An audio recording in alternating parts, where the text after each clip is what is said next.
And we're back for part 2 of a very special mic'd up series with our guest Nathan Rinne, who's talking about all the different things he's encountered and uncovered with Camden County leading in to the August 2nd election, which is right around the corner. And we consider it the most important election in the history of Camden County. And in part 1, Nathan, we got to talk about a lot of things, and it brought us to, after this ban, the judge has now told Commissioner Hasty, listen, huge abuse of power. You cannot do that. As a matter of fact, you can not only ban Nathan Rinne, you guys should never be banning anyone from county buildings. So any bans previously would be lifted. They're null and void. And moving forward, they can't ban anybody. And you weren't real happy about this, really an unconstitutional ban from a county building. And so you took action. Yeah. I mean, like I said, the last segment, once they banned Butterfield, I wasn't happy with that. And I told him, and I tried to be diplomatic and convince Greg, like, this is not a good idea. This is not going to go good. Well, then when they banned me, that's when I was like, oh, okay, yeah, they're going to keep doing this. He's just going to, every time somebody shows up, he's just going to, like the Oprah Winfrey meme, you get a ban, and you get a ban, and you get a ban. And I said, no, it stops here. And, it's been probably one of the most stressful things in my life, just the legal process. Because you filed a lawsuit. Yeah, I did. And I intended to, once I found out about the ban, I said, well, all right, going to have to do something about it. But I had no idea what that entailed. Anybody that's ever been through the legal system could probably elaborate on that a little more than I can at this time. But we're kind of in a society or day and age where people say, hey, I mean, all you need to do is just file a lawsuit and collect your check. Yeah. And they'll stop doing whatever you're suing them for, and that's really not the case. No, it's not the case at all. And as a matter of fact, initially, I believe my attorneys contacted theirs and said, hey, look, we can stop this. Let's just lift the ban and consider it good. And they didn't want to do that, so here we are. And it's been pretty interesting ever since, I can definitely say that. Man, so in your lawsuit, we have Camden County Commissioner's Office, and Greg Hasty individually, all three listed. Mm-hmm. And so now that this is started, kind of catch us up to the status of the lawsuit and where we're at with that. Well, we've had a couple hearings, and I feel like we prevailed on both of them. The most recent was back in October, and then we got our ruling around Thanksgiving. And as we've talked earlier, the judge, it was an injunction, but man, it read really good. It read like what I would say almost like a final order. I mean, he did not hold back at all, and just told him, you can't do this. You don't have a right to ban somebody for the reasons you listed. And there's been a lot to get to this point. And now, since they lost the injunction, and also Mr. Hasty was denied his qualified immunity. Which means, I want to explain, that means that as an elected official, you can't personally be sued because you're protected by that qualified immunity. But the judge ruled you don't get that, Greg Hasty. I've seen enough here that you could be sued personally. He said his words were something to the effect of qualified immunity does not apply in this case because any elected official would know that these actions were violating someone's First Amendment, 14th Amendment rights. Wow, that's a strong, very strong statement from a judge. So, they filed an appeal, and now we're waiting on the 8th Circuit of Appeals to even set a court date, and who knows when that'll be. So, and that's why some of the hiccup, because everything's at the appellate court right now. And let's kind of go to what Camden County responded with after you filed this lawsuit, as far as them trying to do everything in their power to make your life living hell and invade your privacy. How'd Camden County treat Nathan Rinne after this lawsuit was filed? Well, let's back up a little bit. I decided to challenge this ban because I knew that it wasn't constitutional to begin with. And, it just so happened there was a primary election coming up, and my son's birthday was on election day that year. And so we were planning on being out of town for his birthday anyways, because a lot of times we'll go up to our hometown and visit with family or whatever. And so I said, well, I got to vote, so I'm going to go in there and I'm going to vote absentee, and I'm going to challenge this ban. And I was, I knew when I went in that I was covered by the Missouri Constitution. There's a couple sections in there that talk about voting and how nobody can stop you pretty much. There's the Voting Rights Act that was federal. And also there was they called it Constitutional Camden County. It was an ordinance that the county passed last January. It was around the same time that they passed the SAPA ordinance. And it said that people had the right to address their grievances with their government either by petition or remonstrance. Well, remonstrance means a forcefully reproachful protest. I mean, it's a protest where you're really protesting. It's not like just a little sit down, raise your hand thing. So I decided I was going to go in and vote absentee. And yes, I live streamed myself doing it to let them know that I was there and also to document it. Right. And I publicly posted it. I live streamed myself going in. I went in and I voted. And then I came back out.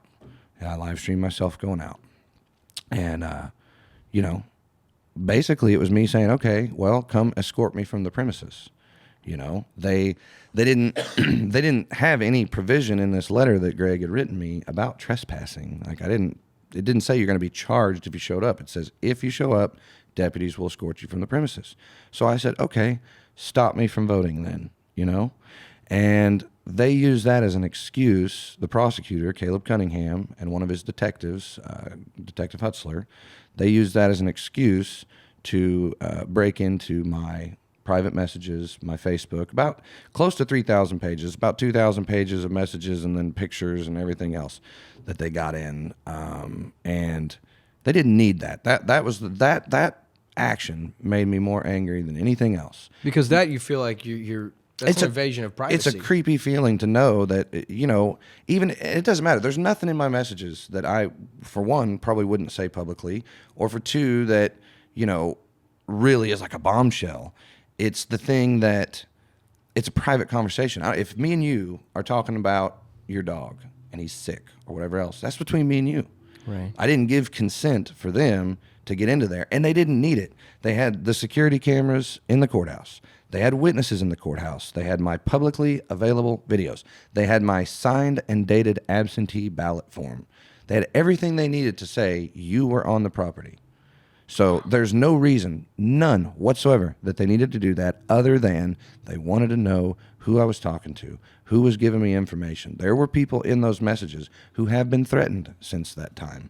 There's one former officer in particular who has made a lot of phone calls and innuendos to people that has gotten back to me about things that he read and that he saw in there where they had given me information perhaps pertaining to him or about other things. And my main thing was I'm very good friends with a lot of people in the courthouse and a lot of people I talk to. And, there's a lot of people who have said things that perhaps Hasty wouldn't like. And knowing Hasty's retaliatory nature, I didn't want them getting that. Right. You know what I mean? Like these people... Because it wasn't just an invasion of your privacy. Hundreds. It's an invasion of all of your Hundreds of contacts people. and friends and resources. And because Hundreds of people. you're here trying to figure out what's going on and build a case because there's a lot of wrongdoing and a lot of it against you. And in the process, now all these other people's privacy is invaded. Your privacy is invaded. Yeah, and that's the part that sucks the worst. So now there's some people who say, oh, he filmed himself committing a crime. No, I did not. The ban was illegal. So... And the court decided the ban was illegal. Yeah, that's part of the injunction. So why ruling. now since that was an injunction and they said you can't ban people, shouldn't they now have already committed a criminal action by using that as an excuse to hack into your Facebook? Because that ban wasn't even legal when it happened. So them using that as an excuse to invade your privacy. Oh, yeah. Well, I mean, there's a lot to, I think, why they wanted to do that. There's a lot of emails and things that I've uncovered that I'm probably not going to just talk about just yet because we still got another day in court. But I'll put it this way. From what it looks like, the county's attorneys that they have used, one in particular, did a lot of communicating with Caleb Cunningham, our prosecutor. And, it kind of bears out in the facts that they tried to argue what's called the Heck Doctrine, which is a legal theory or a legal whatever, mumbo jumbo, really, that says you can't have a criminal case and a civil case running concurrently. You have to fix up the criminal side first You know, it's basically to stop criminals from filing a civil suit to delay their criminal thing. They tried to argue that in my case, that that's what was going on, and the judge, again, denied their motion because he said, well, you guys, there is no criminal case. You've got an investigation, but you've not filed charges whatsoever. You haven't filed anything.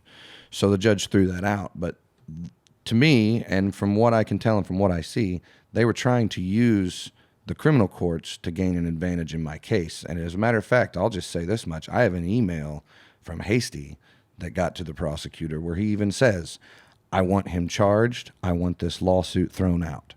He says that in this email. That's completely against the law for a commissioner to contact the prosecutor from an ongoing investigation that he's listed in.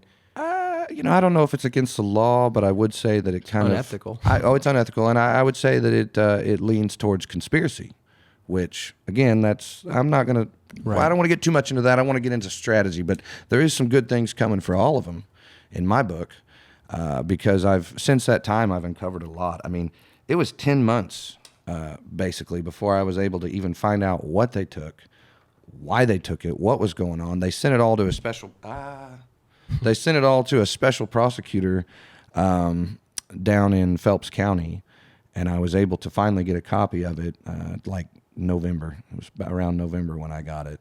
So I didn't have any idea what the extent was, what they had done, why they did it, and that's the part that bothered me the most. You know, the not knowing. Yeah. You know what I mean? Because just like your peace of mind, your privacy, your oh, dude, I lost a lot of sleep. I mean, it was like an everyday thing. I thought about this and figuring out they wouldn't give me a copy of the warrant or of the return, and I see why they wouldn't, because it was all phony. I mean, the warrant return, it's, you know, without getting into all state law and everything, it wasn't filed on time with the circuit clerk. It was erroneous. They listed Facebook as the owner instead of me, so they didn't have to give me what's called a warrant return. The whole thing, everything that they did was fictitious in my book, and from what I can see. That's wild. I want to ask about, you know, through this process, it appears you've, you know, uncovered plenty of lies and maybe even some collusion. You alluded to Hasty and this deputy, and there's a possibility that Greg Hasty actually perjured himself. Can you talk about that? Oh, yeah, he did. I mean, so it's not he might have, he did.